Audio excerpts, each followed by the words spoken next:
In Seattle, we have an initiative on the ballot. It was originally going to be nice and easy to figure out how to vote.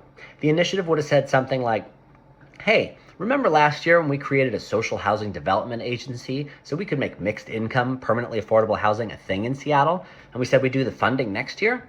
That's what this is. And then it would have said something like, here's the tax on high incomes. It's a nickel on the dollar for each dollar a person earns after their first $1,000,000 each year. And it starts over every year. So if you earn 1.1 million a year, your company pays 5,000 in taxes. It's basically nothing for these folks. And then we were supposed to vote yes or no. Such a simple time. But the conservatives on the city council knew they'd lose that fight because they know that Seattle is a Democratic city. So they had to come up with a way to make sure rich people don't pay taxes, but try to sell it in some other way that sounds like they're still actually aligned with Democrats. So they came up with the gaslighting alternative called Proposition 1B. Now, 1B doesn't tax anyone at all, which is why it's sponsored by Amazon's Chamber of Commerce and other big corporations.